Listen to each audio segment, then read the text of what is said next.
Welcome to another edition of the CS Podcast presented by the NFL Draft Bible and NUC Sports.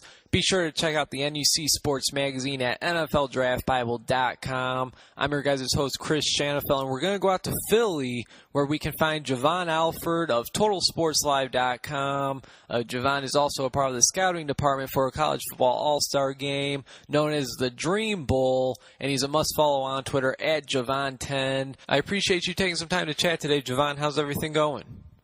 Everything's going good. I'm glad to be back on. It's a rainy day here in Philadelphia, so why not talk some football? There you go. Here in Chicago, it's actually a perfect day. It's about 70, 75 degrees, a nice breeze, and a couple clouds, but a pretty sunny day here in Chicago. And we'll start off there in rainy Philadelphia, talking about your Eagles. Sunday, they were able to play the Indianapolis Colts in their first preseason game. They got the 36-10 victory.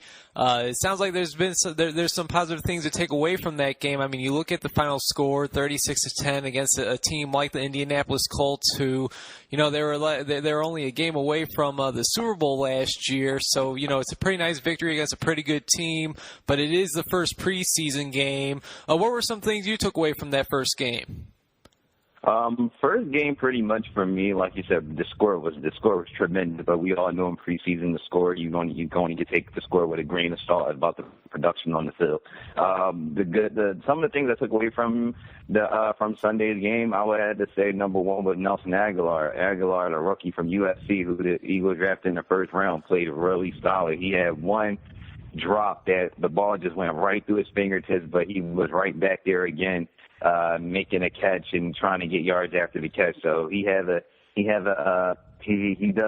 get done on himself. He gets back out there on the field and makes plays. And he made a play on the Eagles' second drive of the game. Mark Sanchez totally overthrew the ball, and somehow Aguilar snags the ball out of the air and then just goes one move, just shifts Greg Toller out of his ankles. I hope Greg Toller's ankles and jockstrap still aren't left on the field at Lincoln Financial Field, because Aguilar just totally took that ball to the house and just shows excitement, and that's what the Eagles need from the wide receiver position with Jeremy Maclin. And other things, the Eagles front three looked really good. The front seven in general looked really well, but most importantly, Fletcher Cox, Cedric Thornton, Benny Logan just blowing up offensive lines. Be prepared to see that all season. And then the quarterback, Sanchez didn't look so well, but Barkley and Tebow looked very good. And for people that say, Tebow didn't look so good, you got to look deeper into the thing. Let's remember, this guy's been out of football for 2 years, so any progress that you see from that first game is a good start. Now we have to see how it carries over into Saturday against Baltimore. Absolutely, and with Tim Tebow now on the Eagles, that you knew that we were just going to be talking about him. Does Tim Tebow make this squad? I mean, he had a pretty solid outing there on Sunday against Indianapolis, but like you said, so did Matt Barkley. These two guys are battling for that third string quarterback spot. Right now, who do you think is the favorite? And the guy that gets left out. I mean, is there will this guy be cut, or would you be able to get anything for him on the market? I want to say Tim Tebow is the favorite, just because he brings a little bit more to the offense as he's more mobile than a Matt Barkley. He provides that running and passing element. But right now, I really can't say, who's the lead dog, because both of them played so well. But they also make good competition. So I think as you see through this preseason game 2, game 3, you probably won't see a lot of them. I'm not thinking you'll probably see more Bradford for Sanchez. So game 2 and game 4 are probably going to be huge for you guys to see who gets that final third string job. And when it comes to if you can move one of them, definitely you can move one of them. I mean, we're seeing injuries right now dropping we're seeing injuries happen so crazy in the NFL right now, where players going out with torn ACLs, torn Achilles, or they're being out with surgery. Thankfully, it hasn't happened to the quarterback position yet, but if there's an injury, best believe teams are probably going to call the Eagles, because they have a good stable of quarterbacks, and you can probably get a late round draft pick for a Matt Barkley or a Tim Tebow. Absolutely, and you said it. You know, the injury bug hasn't hit the Philadelphia Eagles quarterbacks just yet. That's a big, that right there is something to really look out for. As we know, you guys, the Philadelphia Eagles traded for Sam Bradford in the offseason. Bradford, the last 2 years, tore his ACL. It does sound like, I was hearing Sal Palantonio on SportsCenter earlier today, it does sound like that he'll be playing a few series this Saturday against the Baltimore Ravens, so that's going to be something to look out for. And looking at the quarterback depth, I mean, like you said, Mark Sanchez didn't have the greatest of games. Of course, it's just the first preseason game. I don't think there's any doubt that he's going to be making the roster anyway, so he will be the backup there in Philadelphia. It's really just his third quarterback spot that we're looking at with Matt Barkley and Tim Tebow. I mean, both of these guys, were great college quarterbacks. At one point, people were thinking that Matt Barkley was going to be the number one overall pick. As we know, Tim Tebow was a first-round pick to Denver. And when you think about Chip Kelly and his offense, you would think that Tim Tebow is he's in the perfect spot. I mean, Chip Kelly, you think that he wants a mobile quarterback. Of course, people just aren't really sure if Tim Tebow is an actual NFL quarterback, and I guess we'll see if he's going to be able to make it there in Philadelphia. You would think that this is his best shot if he's an actual NFL quarterback, that Philly is the place for him. But, we still got 3 more preseason games to go. It looks like there's going to be a great competition to look out for. And, you and I were just talking the other day. This is a competition that could possibly last all preseason. I mean, most times, we see these competitions end, week 3 or so.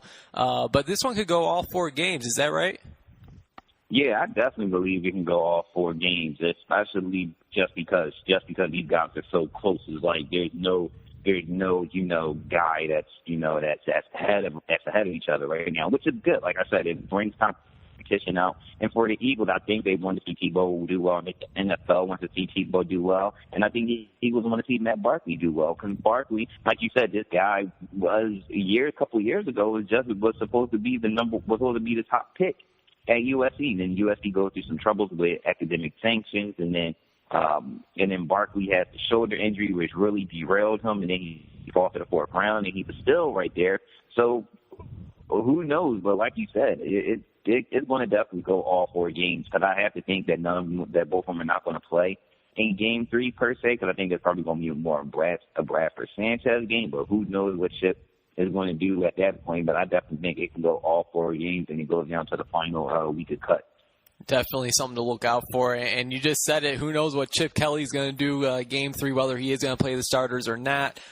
We really don't know what Chip Kelly is doing, really, with anything. I got to get your thoughts. I mean, this year's team is a totally different team than last year's. I mean, you don't got Jeremy Maclin. You don't got LaShawn McCoy. I mean, 2 stud offensive players that were, with the Philadelphia Eagles for quite a while. He decided to get rid of those guys. The year before, he gets rid of Deshaun Jackson. There's so much turnover there in Philadelphia. He recently just traded probably your guys' best cornerback and Brandon Boykin to Pittsburgh for a 5th-round draft pick. Looking at that trade, a couple weeks removed, you got to think if he questions that with the. I know you guys are pretty weak there when it comes to depth at cornerback. I know one of the rookies just tore his ACL. So you got to think if he's kind of regretting any of these moves. But I got to get your thoughts, man. I mean, what are your thoughts being there in Philly? Covering this team. What are your thoughts on all the turnover there in Philadelphia? I think this season, just with this team, like you said, there's been a lot of moves. I think with this team, it's just really a lot of question marks. It's either this season is really going to be really good or it's going to be really bad, because it's just all the question marks. We don't know what Sam Bradford can do. I mean, we saw what he did at St. Louis, but he hasn't been healthy for the past couple of seasons. And the last time we saw him play a full season was a few years ago when he got the Rams almost to the playoffs in that weird, I think the Seahawks went 7-9 that year and got into the playoffs. So we don't know what Sam Bradford's going to do. We don't know what DeMarco Murray's going to do, even though his touches are going to be definitely limited. He won't have 400-plus touches this year. We don't know what we're going to get out of him. Wide receivers, young core, what are we going to get from out of them? Secondary, what are the Eagles going to do with that? Like he said, he traded Brandon Boykin, then rookie from out of Kansas, Ja'Cory Shepard, tears his ACL, done for the year. don't know what they're going to get from the cornerback position, even though Nolan Carroll and Eric Rowe, especially Eric Rowe, showing a lot of promise in that first game. So it's a lot of question marks. To be honest with you, man, it's just we just don't know what's going to happen. Like I said, this season could be great, it could be a boom, or it could be a bust. And, if it becomes a bust, then it's going to be a lot of people questioning all these moves making and, turning over a team this quickly, because it hasn't been done before in the NFL, making turnovers when you're getting rid of trading away to LaShawn McCoy or releasing a Deshaun Jackson or just letting Jeremy Maclin walk. We don't see these type of moves happen in the NFL every day, and trading away Nick Foles for injury-prone Sam Bradford. So we don't see these moves happening, so we'll definitely see how they pan out. And many would say that the Philadelphia Eagles were, they were pretty lucky to land DeMarco Murray after, of course, trading with LaShawn McCoy. It seemed like Frank Gore was going to be there in Philly first, and then he kind of backed his way out of that deal. You guys landed DeMarco Murray, and then, of course, you guys drafted Jordan Matthews, the wide receiver out of Vanderbilt, in the second round. This year, you guys draft Nelson Aguilar in the first round to kind of try and replace Jeremy Maclin. So I mean, the team's looking interesting. I got to ask you, what are your predictions on the Philadelphia Eagles this season? I mean, last year they were 10-6. They missed the playoffs. It's looking like it's going to be more of a competitive NFC East this season with of course Dallas. I mean, they're still looking pretty strong. I got to think that the New York Giants are ready to make some type of jump, and then who knows about Washington? I got to think that their defense is going to be a lot better. Still not totally sure on that offense, though, led of course by Robert Griffin III. How do you think the Philadelphia Eagles are going to be doing this year? When I first looked at the schedule when the schedule first came out, I had the Eagles. I think I had them. I think at least 13-3, maybe. I think I had them at that range. People were looking at me like I was crazy, but I think they can really go on an early winning streak early in the season, but it depends on what happens. I think 13-3, but I'm going to take that number down to at least 12-4. I'm going to say the Eagles go 12-4 this season. They cannot have another 10-6 season and miss the playoffs. That's just unacceptable. Now, I understand 30-18 over the last year in total. That would be excellent if you think about it. But if you don't miss, if you get 10-6 again this year and not make the playoffs and not even win the division, that's not good. So at least to be on the safe side, got to go 12-4.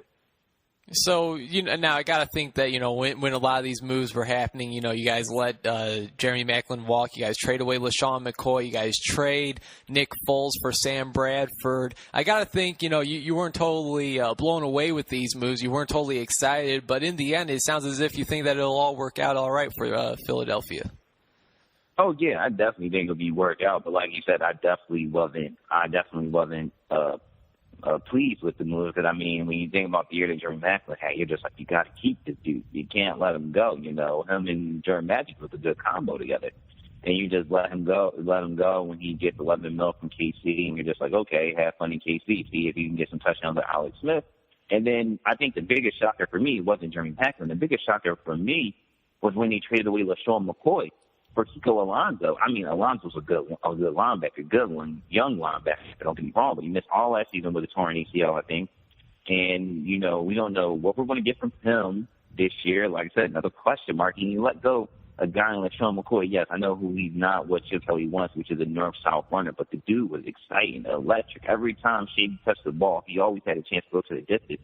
And even though last year wasn't a Shady type year, he's still in the season with 1,300-something yards. That's just unheard of. You just traded him away for Kiko Alonso, who we don't know if he's going to be, who's dealing with concussion problems right now. We don't know if he's going. We haven't seen him on the field yet in pads, going against another team. So it's just, like I said, it's just a bunch of question marks. But right now, looking back on it, I think I'm pleased with the moves. And like I said, you just gotta hope. So you just gotta hope it really works out. You really do, because if it doesn't, then it's not going to be a happy time here in Philly. And, of course, Kiko Alonso, he has experience with Chip Kelly at Oregon. He had a monster rookie year. I want to say he was Defensive Rookie of the Year there in Buffalo just a couple years ago, a monster year. And then last year, of course, like you said, he tore his ACL, missed the entire season.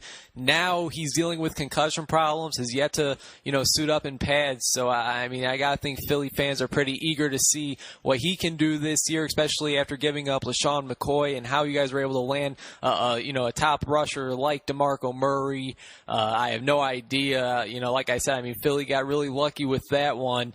Nobody expected DeMarco Murray to be in a Philadelphia Eagles uniform, not even a year removed from the type of year that he had last year, leading the league in rushing yards.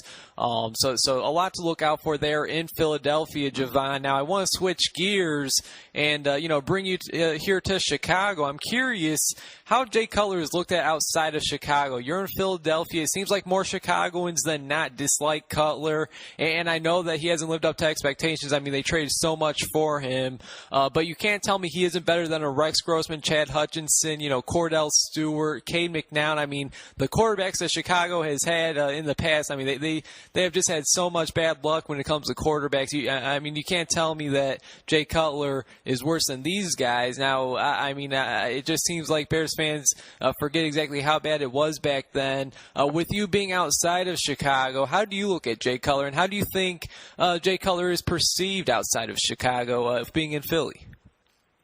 Man, first of all, you just dropped the names right there with all the old Bears quarterbacks. Taking me back to Mad 99, running with Cade McNown on the Bears. Taking me back. And like you said, Bears fans, like you said, they got to remember the string of quarterbacks that this franchise had before Jay Cutler. Let's not get twisted. Jim Miller took this team to the playoffs when the Bears are playing at the University of Illinois Stadium. Let's not get that twisted, but come on. Like Jay Cutler, like I said, he hasn't lived to the expectations. But outside of Philadelphia, outside of Chicago, I think people just see him as he's not a winner or that he doesn't care. And we hear that a lot in sports. This player doesn't show he cares if your team loses or not, or he doesn't care if he throws an interception. I think that's how people perceive Jay Cutler. He doesn't care when he throws the interception, or he doesn't care that when his team loses, or he just doesn't care. And I think there was something. Said that, I want to say it was Brandon Marshall or somebody said something bad about Jay Cutler, and then Matt Forte came out and defended Cutler, and that's what you need to see. You don't need to blast this man. Jay Cutler already gets criticism as it is for being a quarterback in a major market like it is in Chicago that has a lot of rich history behind it, so it's already pressure enough. I think from the outside looking in, I think if people just don't see him as a winner, and that's sad to say because, like you said, Jay Cutler did solid things in Denver, and, coming out of a school like Vanderbilt, he kind of brought that school and put it back on the map, finishing up his career there. So coming here to Chicago, you can't put all the blame on him, and that's another thing I see. You can't put all the blame on him. A football team is not won with one guy. You need 53 guys on the roster. And, the Bears, they do got the pieces on offense with Matt Forte, who I think is an exceptional running back that can run and pass catch out the backfield. They got the weapons at tight end. They got weapons at wide receiver, even though there's no Kevin White. They got weapons on offense, but defense, I think that's where the key is going to come down for the Bears. So before people throw stones at Jay Cutler, look at what the defense is doing on the other side so your offense doesn't have to be out in the shootout. Trust me. Being here in Philadelphia last season, you don't want to put your teams in your offense in the shootout because you're not always guaranteed to win that. And that's the same thing for Chicago Bears. Yeah, you know what? You hit the nail on the head. Jay Cutler, he had a great individual career at Vanderbilt. Team-wise, not so successful. He goes to Denver. He plays a few good years there. He's a Pro Bowl quarterback, and that's what Chicago fans thought they were getting. They thought they were going to get a Pro Bowl quarterback that was going to be able to control games, and I believe he's heading into his 7th year here in Chicago, and that's just not Jay Cutler. He's entering his 10th year in the NFL. NFL. There's no changing him. He is what he is. I'm convinced. He's just not going to be, like a Peyton Manning or a Tom Brady, two of the greatest quarterbacks of all times where, you give them the ball with a minute left, at the 20-yard line, and, they'll be able to find a way to win the game more times than not, more than likely. And, for Jay Cutler, he's just not that type of quarterback. You're going to have a solid team built around him with a solid defense, which the Bears just have not had over the last few years now. Of course, they're making the transition to a 3-4 defense. And you know what? With that being said, USA Today, they have the Bears finishing 3-13, the worst record in the NFL this year. Last season they finished 5-11. It was probably the worst season I've ever seen. And, there's just so much going on, whether it was Brandon Marshall getting into it with his teammates in the locker room. Mark Trestman saying that the team is in a good place heading into the bye week immediately after the Patriots drop a 50-burger on them. And, of course, you had Aaron Kromer bash Jay Cutler to the NFL Network behind his back after that Monday night game against New Orleans. Yeah, I mean, there's just so much going on, and then the play on the field was just embarrassing. With the huge upgrade that the Bears have at pretty much every coaching position, and the talent that this team has, I do feel that people are selling this team short. Just the other day, I was talking to Aaron Lemming from Bear Report, and I said that it seems like the media and really just people all around are looking at this year's Bears team the same exact way they looked at last year's Dallas Cowboys team. I mean, nobody had them finishing 12-4, almost making an appearance in the NFC Championship game. By the way, it was a catch. Now I'm not saying that the Bears are going to finish 12-4 and make a playoff appearance, but I'll definitely put my money on the Bears winning more than 3 games this year. I mean, do you feel the same way, or is it going to be another disaster year for the Chicago Bears? I don't think it's going to be another disaster year for the Chicago Bears. I mean, come on now. 3-13. I expect 3-13 from the Cleveland Browns, not the Chicago Bears. And that's because those type of teams that they pick to have 3-13, you got to think the ingredients for 3-13. Injuries. You got to have all these bad injuries. You don't have playmakers on your team. You don't have good coaching staff. You don't have all those are that big ingredients for 3-13. And the Bears don't fit that profile at all. I mean, they got a coach in John Fox who's been to the Super Bowl a few times now. They got him. They're revamping the defense. They're going to the 3-4, which it seems like everybody's doing in 3-4. And maybe that's more suitable now for the Bears because of the type of players that they have on the defense with Jaron Allen and David Bass and company. Maybe they have that type, maybe they have them type of players that can now play the 3-4. And on offense, like I said, they got playmakers, so I don't see how they can be 3-13. I mean, they're going to win some ball games. I mean, they can still put up points. Jay Cutler is not a slouch at quarterback. I mean, they won't be able to win games that are high scoring. I'll tell you that much. But they're going to have to keep games in like the 20s, which is definitely possible because if I'm not mistaken, the Bears lost a couple of games last season, which they easily could have won. And most of them in the game that sticks out to me more from last season, you could correct me on this, Chris, is the game against Buffalo where they could have won that game, and that was at home, and they could have won that game. Yeah, man, first game of the year, it went into overtime. I mean, that says it all right there that they certainly had the opportunities to win that game, but just couldn't come up in the clutch, and that's what Buffalo did. They were able to squeeze out the victory. I mean, Buffalo was a better team than everybody expected last year as well, but now when I say I don't see the Bears finishing 3-13, like I said, I do not see them finishing 12-4 like last year's Cowboys team either, but I could see this team winning at least 6 games, maybe 7, maybe 8, maybe even 9. I will say the only thing against them is their schedule, of course, playing in the tough NFC North. You got the Green Bay Packers, the Detroit Lions, who I'm not really sure about the Detroit Lions this year. They lost a ton on defense, including Ndamukong Suh and Nick Fairley. And then you got the up-and-coming Minnesota Vikings, who I expect to be a much better team this year with, of course, Teddy Bridgewater entering his second year, and, of course, the return of Adrian Peterson. And I also thought that they had a fantastic draft class as well. I will say that, the Bears' schedule is not easy at all. Like I said, you're playing the NFC North, so there's 6 games right there, and you start the season with probably 3 of the toughest games that any other team is starting the season off with. You got the Green Bay Packers week 1, Arizona Cardinals week 2, and you got at Seattle week 3. So I'll say that it certainly is going to be a tough year for the Chicago Bears. Some tough competition. I mean, you also got the San Diego Chargers, Denver Broncos. You got the San Francisco 49ers. I looked at them and was thinking that they were going to be a tough game. Maybe not this year. Years past, definitely. But it's going to be a tough year for the Chicago Bears. They got a lot of competition. Let's see if they can prove people wrong. I do think that they will be proving the USA Today. I do think they'll be proving them wrong. I don't see them finishing 3-13. Once again, Jovan Alford of TotalSportsLive.com. He's actually also the lead writer for Cover32.com's Cardinals website. And just the other day, Jovan, I mean, CJ2K signed with the Arizona Cardinals. I know that right now both Andre Ellington and third-round pick David Johnson, I believe they're both nursing hamstring injuries. I believe they're both, I know for a fact they're both nursing injuries. I want to say they're both hamstring injuries. I got to think that, bringing in CJ2K, I got to think that that's a pretty big signing for this team. I mean, you look at before the draft, I mean, running back was kind of a spot that they really had to fill. They did that in the third round with David Johnson. Now with him being out, you bring in a guy that has a whole lot of experience. I mean, he doesn't get the name CJ2K for no reason. I think this could turn out to be a pretty big signing by the Arizona Cardinals.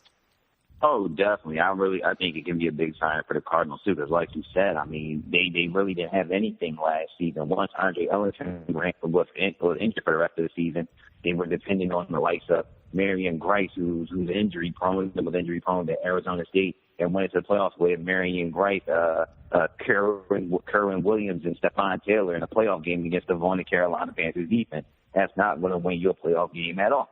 So, like you said, they went into the off season and addressed it by getting David Johnson. Like you said, both are nursing injuries. So I think CJ2K will definitely be an upgrade. I mean, people might look at Chris Johnson's last season and say, he doesn't have it no more. Only 673 yards. He doesn't have it anymore. He's not good. He's not the same guy anymore. But other than that year, each season before then, he has had 1,000 rushing yard seasons with Tennessee Titans teams that haven't been competitive at all, to say that at least at the best. And then he also had that 2,000 rushing yard season. Chris Johnson still shows that he still has that quickness and lightning speed that that Arizona wanted to see from him. And if he can stay healthy more than the Cardinals can depend on in Andre Ellington, then they got a steal in the player in Chris Johnson with 1-year deal. And I think Chris Johnson wouldn't go to an Arizona if he didn't think he was going to get a lot of carries. And he believes that he will, because as we saw, Andre Ellington throughout his career, he's a promising young back, but has been dealing with a lot of injuries. And David Johnson already dealing with injuries. I mean, you are very high on this kid, but Bruce Arians is not impressed with their running game, so they had to give a shock to the system. And Chris Johnson is going to be that shock to the system. So whenever he plays his preseason, all eyes will be on him. Because if he can take this, or if he can play well these last few preseason games, then he might end up taking that lead job in Arizona. I agree, and something that has kind of surprised me is the maturity of Chris Johnson. I mean, he seems to be pretty mature there in Arizona. He's entering a team that he can't. The Cardinals cannot afford to be bringing in a cancer to the locker room, and many people have had questions about Chris Johnson. But he's come in and he knows that he's going to have to earn a spot on the team. He's not guaranteed a spot on the 53-man roster, and with a pretty crowded backfield now in Arizona, he knows that he's going to have to earn the carries that he gets, and I think I think in the end it's going to turn out pretty good for Chris Johnson. I think as of right now, I could easily see him being the lead back there in Arizona, or if they do decide to go by a running back by committee, give the ball to the hot hand, I'm sure we'll be seeing him back there plenty either way. Oh yeah, definitely, and this only helps. This only helps the Cardinals offense, especially with Carson Palmer coming off an injury, and especially with the offensive weapons they have at the wide receiver and tight end positions. It only helps the Cardinals in the running game, because we only know the Cardinals the aerial attack. Now they got a running game, and they need that running game because you cannot win.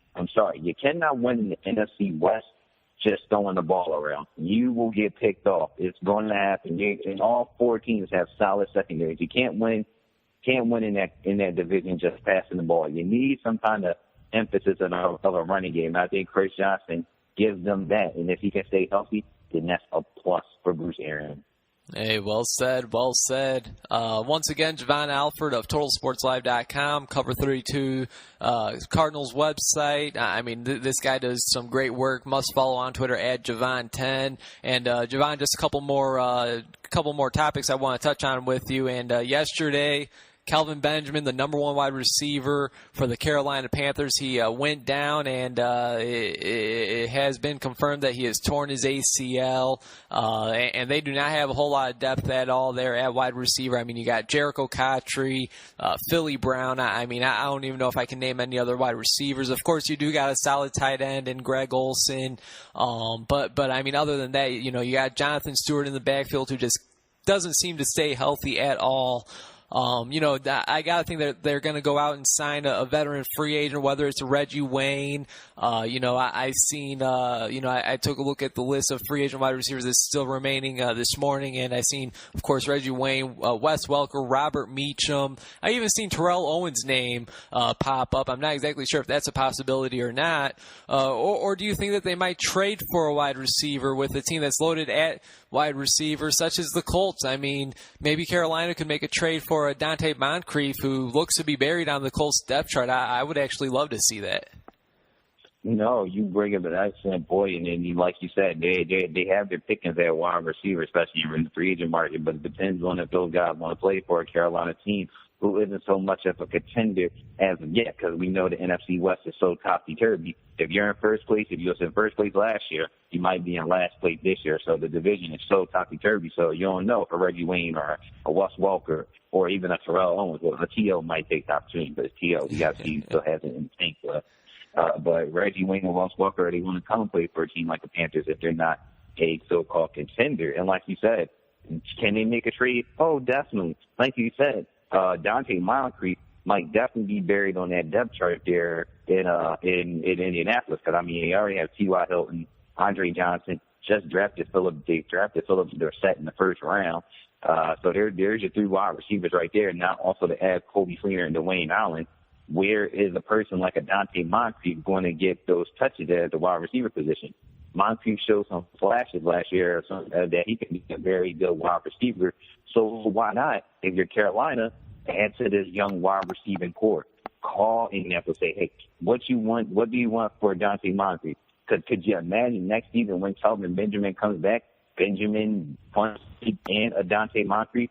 That's not a bad wide receiver core for Cam Newton, who has not had the solidest wide receiver cores over his career. Yes, he's had Steve Smith, but that's really sometimes been the only guy he's had. Now, if you add three young guys to that fold with him, and then they address running back somehow in the draft next year, then the Carolina Panthers could be scary in a couple of years. But like you said, if they could call up the Indianapolis Colts and get a Dante Moncrief, I would definitely take the chance to do that. Or even, I don't even want to say this because Carolina Panthers fans might think this is too far-fetched, but even if a Duron Carter doesn't make that roster, you might have to give him a little look too, because that might not cost you anything. And Duron Carter has some skills coming from the CFL and the Montreal Alouettes. Has some skills, put up a monster season last year. So that's also an option too if they want to kick tires on that. Oh, I totally agree with you on that. That if the Indianapolis Colts decide to part ways with him, I'm not exactly sure if I'll be willing to trade for Duron Carter. But like you said, I mean, if the Indianapolis Colts, they want to free up a roster spot, they get rid of Carter. I mean, Chad Johnson, who has had some nice playing days with the Cincinnati Bengals. He was a great NFL wide receiver at one point.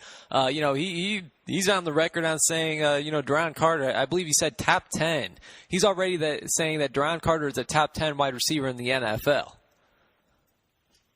Yeah, I mean, and I believe him. I mean, if anybody's had the chance, like me and you, to sit down and watch CFL games or just watch Duron Carter highlights on him in Montreal, the kid has speed, he has the size, he has good hands. I mean, he had a shot in the NFL a couple of years back coming out of Ohio State, had a cup of tea in the NFL, just didn't have it yet, went to the CFL, polished his game, and he is polished. I mean, he didn't have the best of preseason games that's going to happen, but if once he started getting the flow of things, and like I said, if Indianapolis just decides, when it comes to final cuts that, we just no room for Deron Carter, why not pick him up off the free agent wire? It cannot hurt. It's a boom or bust, and you never know what he can do with the Cam Newton. Hey, you're absolutely right about that. It cannot hurt to pick him up on the waiver wires because I think it's safe to say that Devin Funchess, the rookie second rounder, I believe, he's just not ready to be that number one wide receiver just yet. And whether or not Deron Carter or Dante Moncrief, if they're ready to be the number one wide receiver, that's still to be seen as well. But there's no doubt that the Carolina Panthers definitely need help at wide receiver. Now with Kelvin Benjamin out for the year after tearing his ACL, you definitely hate to see that. Last topic I want to chat with you about, Jovan, is training camp fights. I mean, there's been so many of them. Just the other day, we had the St. Louis Rams and the Dallas Cowboys go after it in a joint practice. A couple weeks ago, we had the Redskins and Texans. I mean, there's been so many fights, and honestly, it's been kind of fun to watch. I mean, I personally am not reading too much into it. It's just two teams going at it. They're not going against their teammates anymore like they have been for the last couple of weeks. They're going against their opponent for the second preseason game, third preseason game, whatever it may be. And they're just getting heated. It's the end of August. Still hot out, and you're going against somebody that's not your teammate. You're laying your hands. You're going extra harder than you would in a regular practice. Since again, it's not your teammate. It's not the guy that you'll be seeing every day. Are you reading into all these training camp fights?